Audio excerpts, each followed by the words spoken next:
The night was cold, the kind of cold that creeps into your bones and refuses to leave.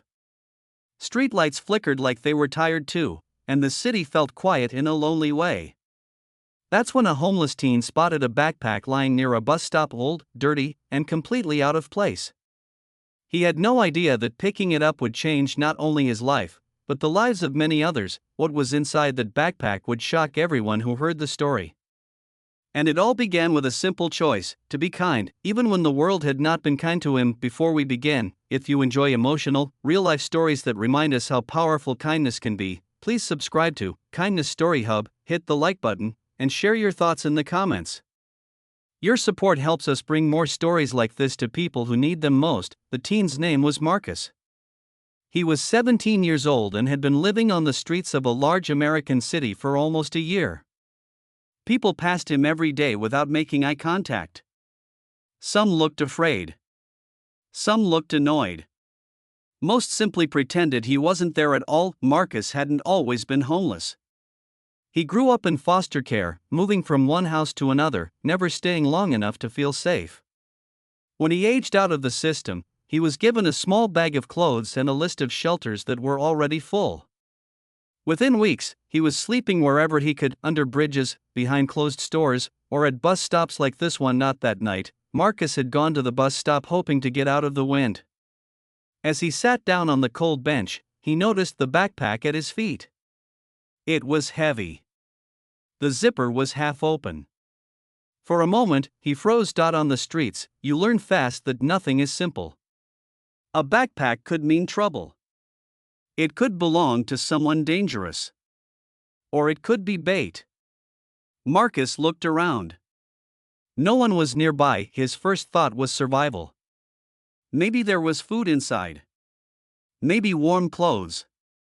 He hadn't eaten since early that morning, and his stomach ached constantly.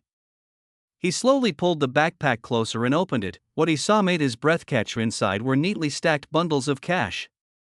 Thousands of dollars. More money than Marcus had ever seen in his life. Under the cash were important-looking documents, a laptop, and a small envelope with handwritten writing on it. Marcus' hands started to shake. That money could change everything. He could eat. He could get a room. He could finally feel safe, even if just for a while. For a long moment, he just stared. No one would blame him if he took it. That's what the streets had taught him. Take what you can, when you can, because tomorrow isn't promised. But then Marcus noticed the envelope. It had a name on it and the words, "For Mom's surgery." Something tightened in his chest. Marcus thought about his own mother, who struggled with addiction and illness. He hadn't seen her in years, but he remembered sitting beside her hospital bed as a little kid, scared and helpless. He imagined what it would feel like to lose someone because money was gone. He closed the backpack. That decision didn't make his life easier. In fact, it made the next few hours harder than ever. Marcus walked to the police station, holding the backpack close like it might disappear. The officers behind the desk looked surprised when he explained why he was there. They asked him again and again if the bag really wasn't his. When they finally believed him, they took his information and told him the owner would be contacted. Marcus left the station with empty hands. The cold felt colder. His hunger felt sharper. For a brief second, he wondered if he had made a mistake. The next day, the story spread. The backpack belonged to a woman named Linda, a small business owner who had withdrawn the money to pay for her mother's emergency heart surgery. She had accidentally left the bag at the bus stop while distracted on a phone call from the hospital. When police returned the backpack, Linda cried. Not quietly. She cried the kind of cry that shakes your whole body. She couldn't believe a homeless teenager had returned everything untouched. She asked one question over and over: who is he? Linda didn't stop there. She asked the police if she could meet Marcus. After some hesitation, they agreed. When Marcus walked into the station later that week, wearing the same worn hoodie and shoes with holes in the soles, Linda recognized him immediately.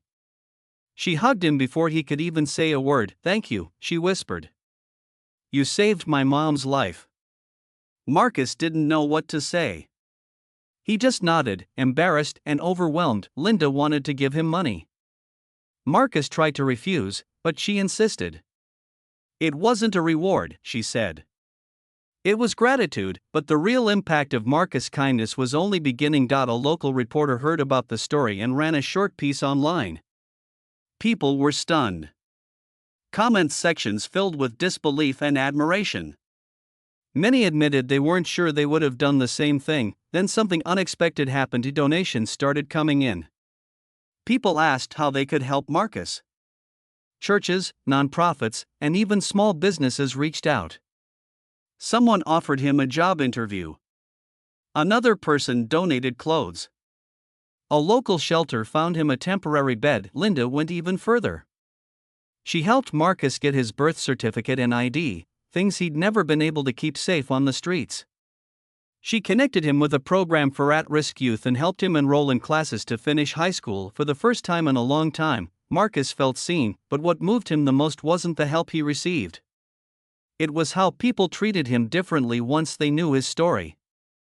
Strangers smiled at him. They called him Sir. They listened. One evening, months later, Marcus stood outside the same bus stop where he had found the backpack. This time, he wasn't sleeping there. He was waiting for the bus to go to his part-time job. He thought about that night often. About how close he came to choosing a different path. About how kindness didn't erase his struggles, but it opened doors he didn't know existed. Marcus graduated high school the following year. At his graduation, Linda and her mother sat in the front row, cheering louder than anyone else. When Marcus spoke later at a small community event, he said something that stayed with everyone who heard it. "I didn't return the backpack because I thought I was special," he said. "I returned it because I didn't want to become someone I couldn't recognize. Kindness was the only thing I still had." That story reminds us of something powerful. Kindness isn't about having a lot. It's about choosing to care, even when life has been unfair. Sometimes the smallest decision, made in the cold, when no one is watching, can ripple out and change countless lives. Marcus' story shows us that kindness can come from anyone, anywhere. And when it does, it has the power to restore hope, not just for one person, but for an entire community. So the next time you're faced with a choice, when it would be easier to look away, to take what you can, or to assume the worst, remember this story. You never know who you might inspire. You never know how far one kind act can travel. Let's carry that kindness forward, and make the world a little warmer for someone who needs it today.